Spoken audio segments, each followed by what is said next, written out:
Manto ini masih ingat dengan perempuan itu walaupun wajahnya tidak terlalu jelas karena lampu di pos tempat jualan itu sangat redup sekali. Tapi sosok itu memang sudah tidak ada. Nah, Siswanto ini dengan jelas sejak tadi dia berdiri di luar. Jadi kalaupun si perempuan ini keluar dari tempat itu, Siswanto pasti melihatnya. Apalagi waktu itu hujan. Nah, tapi tiba-tiba Siswanto ini ingat kalau si pemuda tadi itu bercerita dia baru saja mengantarkan pacarnya. Tiba-tiba dari telinga kirinya Siswanto ini yang pada waktu itu sebenarnya dia memakai helm, dia ini seolah mendengar suara tangisan bayi. Dan tangisan itu sangat jelas sekali.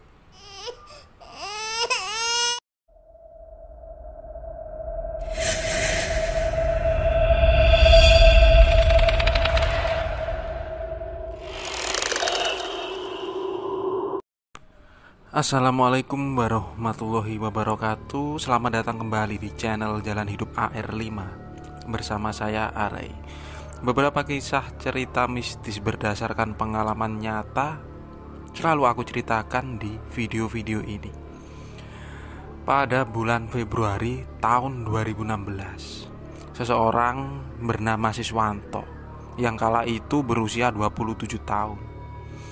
Dia ini asli kota Kediri dan sudah menikah. Istrinya ini seorang gadis yang berasal dari Kabupaten Nganjuk. Mereka hanya berbeda kabupaten atau kota, jaraknya tak terlalu jauh. Sekitar 1 tahunan menikah, Siswanto ini yang memang tinggal bersama istri dan mertuanya di kota Nganjuk ini, yang pada waktu itu awalnya dia ini kerja serabutan di tempat tinggal si istrinya itu, yang memang daerahnya itu termasuk daerah pedesaan dan mata pencaharian di sana itu rata-rata mereka ini bertani. Dan kala itu istrinya Siswanto yang bernama Mbak Nita Sari, panggilannya Sari, dia ini sudah hamil sekitar 7 menginjak ke 8 bulan. Nah, kala itu Siswanto yang merasa pekerjaannya di kampungnya ini tidak mencukupi, apalagi sebentar lagi dia akan butuh cukup uang untuk kelahiran anak pertamanya. Dan akhirnya Siswanto ini menghubungi beberapa kerabat. Setelah itu kakak sepupunya Siswanto ini akhirnya menawarkan sebuah pekerjaan di kota Sidoarjo. Jadi kakak sepupunya Siswanto ini merupakan seorang mandor proyek lah, bangunan. Dan Siswanto pun izin untuk ikut dengannya dan diiyakan oleh kakak sepupunya. Jadi pada waktu itu akhirnya Siswanto ini ikut bekerja di sebuah proyek bangunan yang waktu itu mengerjakan sebuah perumahan di daerah Sidoarjo. Siswanto yang setelah berangkat itu memang 1 bulan penuh dia bekerja, bahkan sering mengambil kerja lembur. Dan niatannya memang untuk mengumpulkan uang untuk persiapan kelahiran istrinya. Dan sekitar bekerja 1 bulan lebih, komunikasi ini hanya melalui handphone. Dia selalu bertanya kabar tentang keadaan istrinya dan serta kehamilannya. Pada waktu itu sekitar jam 5 sore, Siswanto yang baru saja beristirahat bekerja. Jadi dia waktu itu pulang setengah 5 dan menuju ke mes tempat kerjanya bersama teman-temannya. Tiba-tiba HP-nya berbunyi. Di sana ibu mertuanya ini mengabarkan kalau istrinya ini sudah mulai kontraksi dan akan segera dibawa ke bidan setempat. Nah, pada waktu itu pikiran Siswanto ini antara senang dan khawatir. Kemudian dia mencari kakak sepupunya yang memang mandor di tempat itu. Dia ini izin untuk pulang karena istrinya mau melahirkan. Nah, kakak sepupunya pun langsung menotal gajinya Siswanto yang dititipkan sejak hari pertama. Jadi waktu itu Siswanto memang cukup membawa uang yang baginya memang lumayan besar. Bahkan waktu itu beberapa teman Siswanto yang baru saja dikenal sekitar 1 bulan lebih. Mereka ini ada yang memberi uang 50.000, 100.000, bahkan salah satu temannya yang dia ini kepala tukang, namanya Pak Wardi. Beliau sudah cukup tua. Memang karena mungkin Siswanto ini dekat dengan semua orang, jadi bahkan beliau ini memberikan uang 300.000. Beliau ini berpesan, kamu pulang hati-hati, aku titip ini untuk tambahan biaya istrimu melahirkan. Nah, akhirnya Siswanto yang waktu itu pengen cepat-cepat pulang, jadi dia tidak sempat mandi dengan membawa beberapa pakaian saja, karena dia ini pamit setelah acara atau kelahiran istrinya ini lancar, dia akan segera kembali ke tempat itu menggunakan sepeda motor Vega R keluaran tahun 2007. Siswanto mulai keluar dari kota Sidoarjo. Dan waktu itu dia harus melewati beberapa kota, antara lain Mojokerto, Jombang, Kediri, kemudian langsung menuju ke Kabupaten Nganjuk. Di tengah perjalanan, suara azan maghrib terdengar. Siswanto menuju ke sebuah pom bensin. Di sana dia mandi, kemudian melaksanakan sholat maghrib, istirahat sebentar, kemudian sempat mengisi bensin di SPBU tersebut dan melanjutkan perjalanan menuju ke rumah istrinya. Sekitar jam 7 malam, Siswanto ini yang sebenarnya waktu itu dia lapar karena hanya siang hari saja dia makan. Tapi dia tidak berinisiatif untuk makan di warung karena mungkin pikirannya tetap ingin segera pulang. Tiba-tiba hujan turun cukup deras, dan Siswanto kemudian turun dari motornya, mengecek di jok sepedanya apa ada mantel hujan. Tapi waktu itu dia baru ingat mantelnya ini dipinjam oleh salah satu temannya beberapa hari yang lalu. Jadi Siswanto ini meneduh di sebuah tempat. Nah, setelah menunggu sekitar setengah jam, hujan ini mulai reda. Siswanto pun melanjutkan perjalanannya. Hampir setengah 9 dia baru sampai di kota Kediri. Nah, Siswanto yang sudah hafal dengan daerah itu, kemudian dia ini berinisiatif untuk mengambil jalan tembusan. Jadi dia tidak mengambil jalur utama antara Kediri menuju ke Nganjuk. Dia mencari jalan alternatif lah, yang mungkin daerahnya ini cukup sepi. Dan ketika Siswanto ini menuju ke Kabupaten Nganjuk atau tempat dari istrinya itu, beberapa jalan ini memang agak sepi karena itu merupakan jalan alternatif. Nah, tiba-tiba hujan turun kembali dan waktu itu gerimis tapi sedang. Sedangkan posisi Siswanto ini berada di jalan yang kanan kirinya itu hanya ada persawahan. Jadi tidak ada bangunan atau tempat rumah yang bisa dia singgahi untuk berteduh. Dan itu berlangsung beberapa kilometer. Kepalang basah, jaket, celana dan bajunya ini sudah sangat basah sekali, apalagi tas yang ada di belakangnya itu. Nah, pada waktu itu Siswanto tiba-tiba berinisiatif untuk mencari jalan yang lebih dekat. Jadi ada persimpangan. Di situ dia mengambil ke arah kanan, yang menurut feelingnya itu merupakan jalan tembusan ke daerah istrinya. Nah, karena jalanan itu menurut Siswanto ini belum pernah dia singgahi, tapi dia pasrah dan yakin kalau tempat itu jalurnya lebih dekat. Dari kejauhan terlihat sebuah bangunan kecil di pinggir jalan berbentuk seperti pos ronda. Nah, di situ ada sepeda motor. Siswanto ini ingat jenis motornya ini Yamaha Vision. Nah, waktu itu dia melihat ada seorang laki-laki sedang berteduh juga di tempat itu. Akhirnya Siswanto merasa agak lega. Dia berhenti di tempat itu bermaksud untuk juga meneduh, karena apalagi waktu itu cuaca sangat dingin sekali. Nah, Siswanto melihat laki-laki yang berusia sekitar 20 tahunan lah. Dia lebih muda dari Siswanto. Sepeda motor dia taruh di samping tepat motor pemuda itu, dan kemudian Siswanto menegurnya. "Mas, maaf, aku mau numpang neduh. Laki-laki itu pun menjawab, iya mas, silahkan, saya juga neduh dari tadi nunggu hujan reda. Nah, di dalam pos itu ada sebuah bangku. Bangku itu terbuat dari kayu, yang mungkin sepertinya tempat itu kalau siang dibuat jualan, karena kanan kirinya ini juga tidak ada penyekatnya, jadi hanya ada atap dan penahan tembok di belakang. Awalnya Siswanto ternyata melihat di tempat itu ada dua orang, seorang pemuda yang sedang berdiri dan seorang perempuan yang sedang duduk di bangku itu.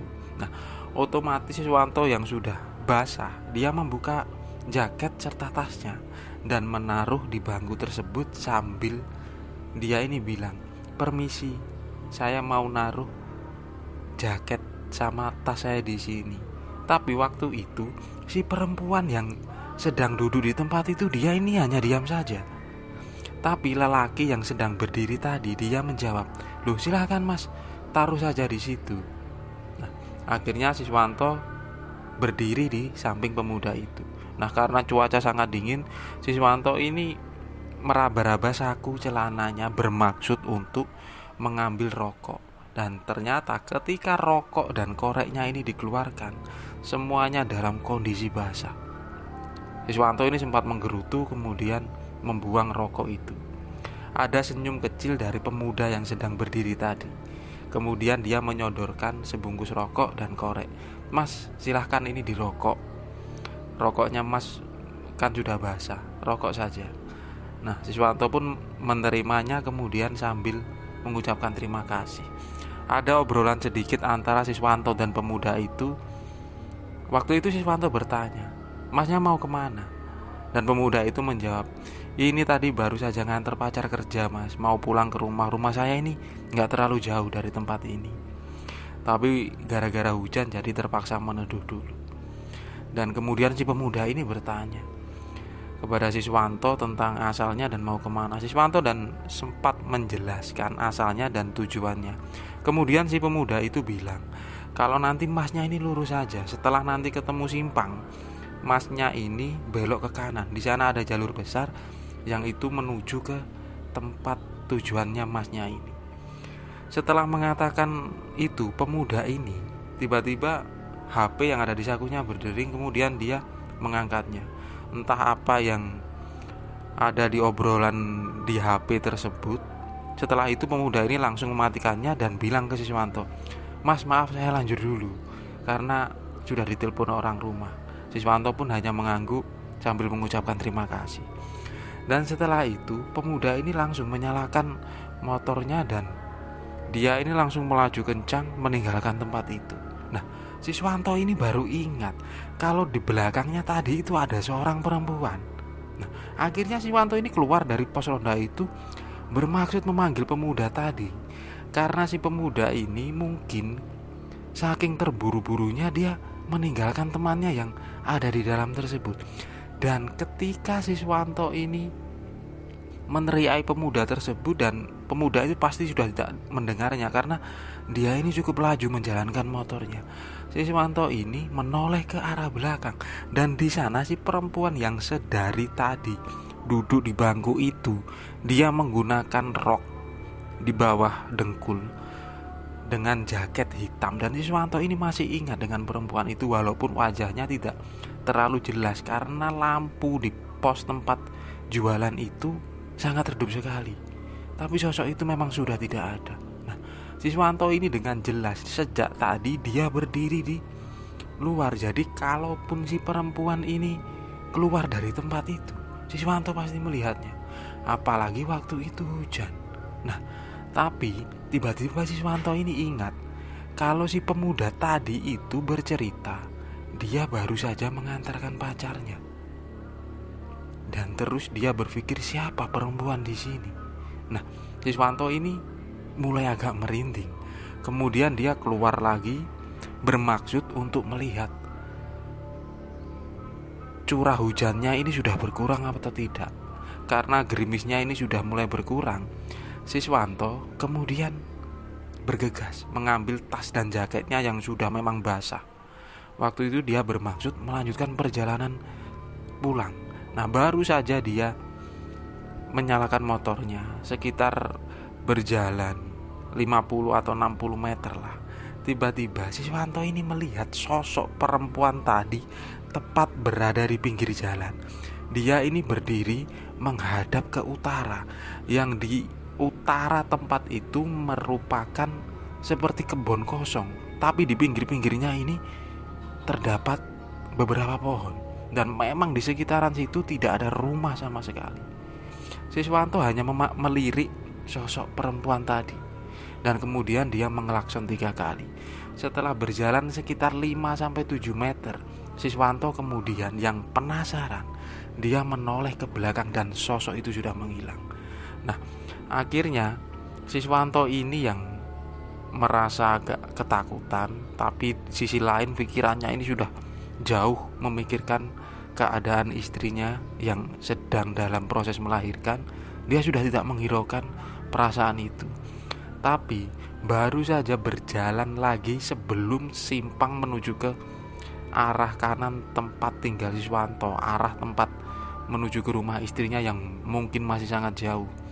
Tiba-tiba dari telinga kirinya Siswanto ini yang pada waktu itu sebenarnya dia memakai helm, dia ini seolah mendengar suara tangisan bayi, dan tangisan itu sangat jelas sekali.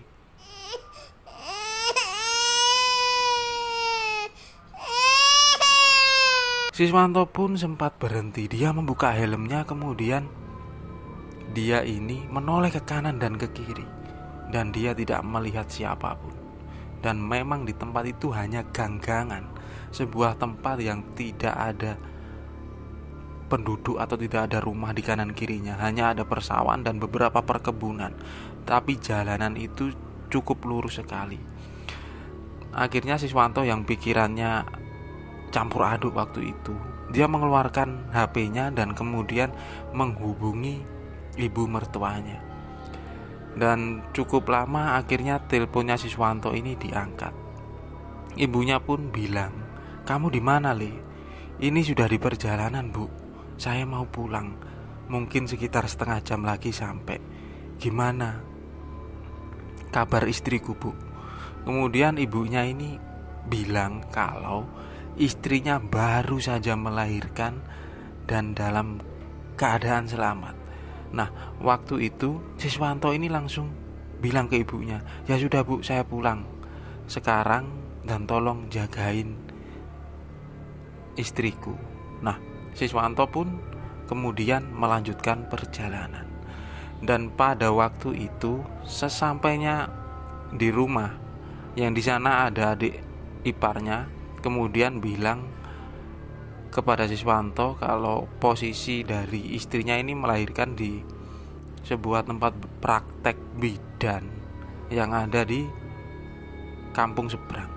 Nah, Siswanto langsung berganti baju, kemudian dia ini menuju ke tempat itu. Dan di sana Siswanto dengan cukup haru dia melihat bayinya, seorang laki-laki, dan keadaan istrinya yang menyambut Siswanto ini dalam keadaan senyuman. Nah, setelah proses itu, keesokan harinya istrinya ini diperbolehkan untuk pulang. Nah, Siswanto sempat izin sekitar 12 hari di rumah untuk merawat istri dan anaknya, ditemani dengan mertuanya. Dan setelah itu dia ini kembali lagi izin bekerja ke Sidoarjo, ke tempat sebelumnya. Nah, waktu itu dia berbagi kabar dengan beberapa temannya serta kakak sepupunya. Mereka juga menanyakan tentang jenis kelamin dari anaknya Siswanto ini.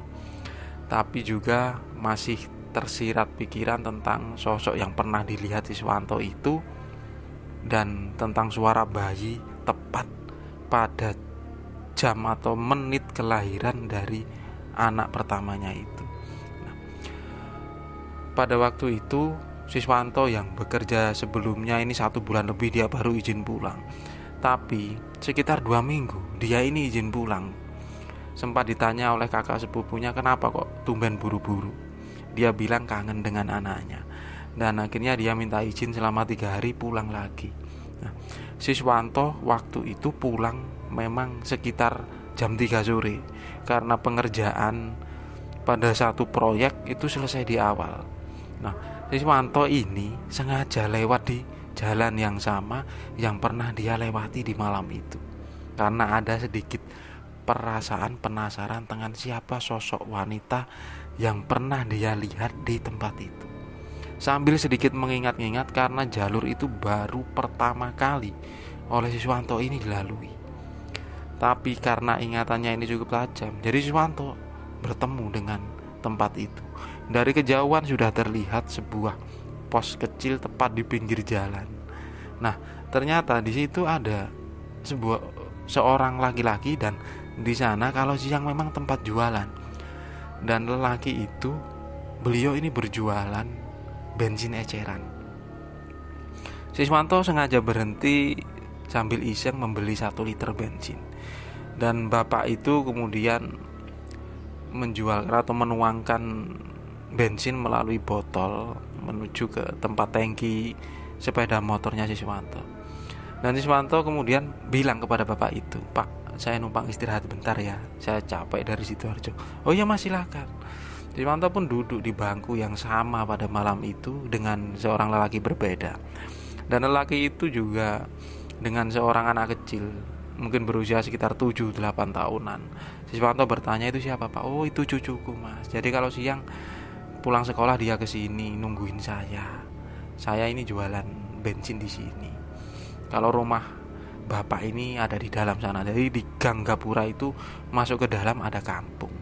Di sana bapak tinggal." Dan ternyata waktu itu Siswanto baru terlihat jelas setelah tempat jualan atau tempat pos kecil itu terlihat di sana ada sebuah kuburan, dan kuburan itu berada di kiri jalan atau menghadap ke utara.